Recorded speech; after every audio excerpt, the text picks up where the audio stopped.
These are the few available pictures of the March 2nd bombing by the Colombian army of a dissident faction of FARC rebels in southwest Colombia, in which human rights groups say up to 12 minors could have been killed. One teenager is known to have died. En una operación conjunta. The government acknowledges there were young people at the rebel camp, but not that children were among those killed.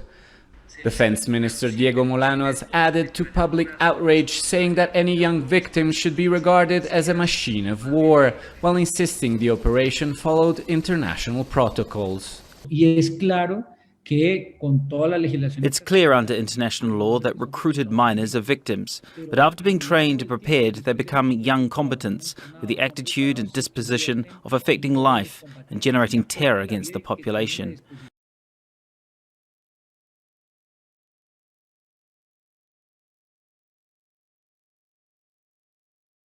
His Majesty, the King of the Zulu nation, King Goodwill Zwelithini, has died. We do know that he was admitted in hospital for diabetes treatment, and unfortunately, the King, of course, has died and did not make it. And of course, a statement has been released here by Prince Mangosuthu Buthelezi. He says, "It is with the utmost grief that I inform the nation of the passing of His Majesty King Goodwill Zwelithini Zulu, King of the Zulu nation. Tragically, while still in hospital, His Majesty's health took a turn for the worse, and he subsequently passed away in the early hours of this morning."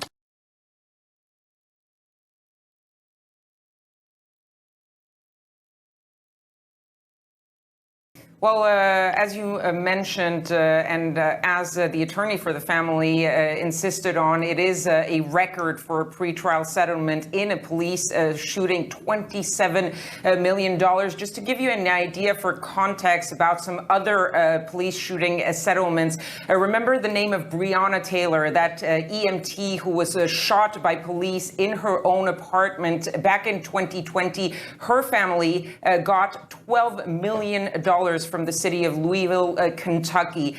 Even in Minneapolis, the previous record was about $20 million. That was paid by the city of Minneapolis to the family of an Australian woman who was shot and killed by a police officer. And actually, that case, that shooting that happened in 2017, does have a lot to do with the Derek Chauvin trial, which is currently ongoing.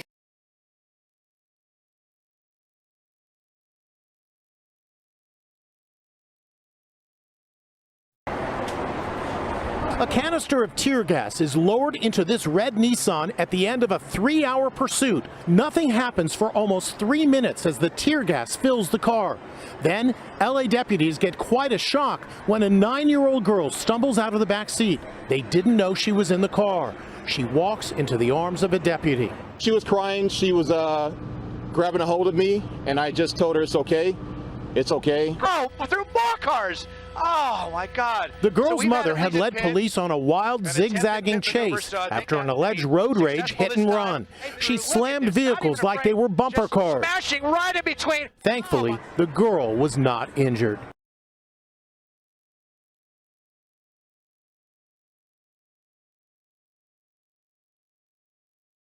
Through tears, Christy Teresi said thank you in the moments after her sister was jailed for killing their mother.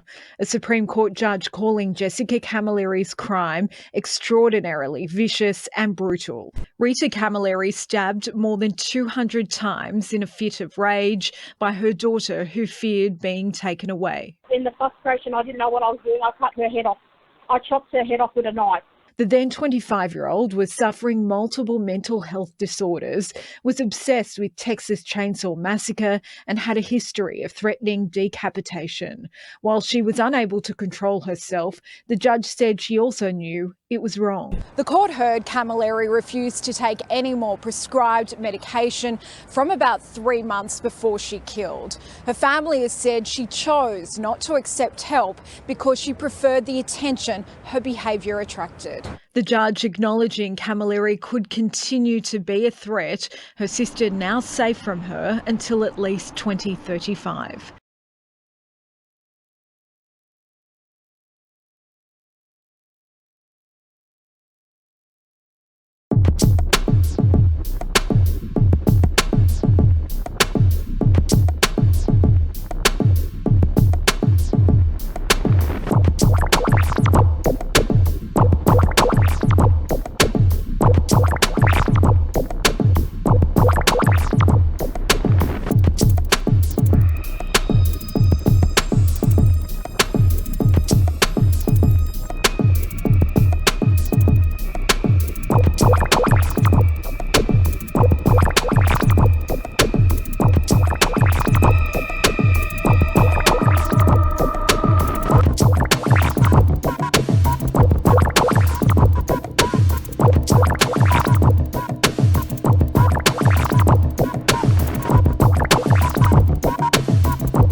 Amid growing concerns over the AstraZeneca vaccine side effects, the World Health Organization on Friday said the vaccine is excellent and should be used continuously. This comes as several countries, including Denmark, Norway, and Bulgaria, have decided to halt the use of the vaccine following reports of death and side effects in recipients.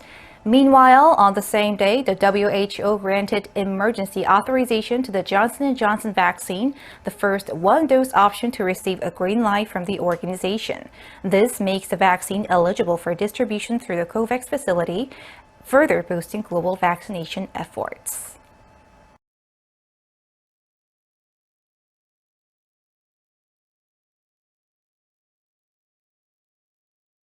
Sunrise on crystal clear waters off Botany Bay.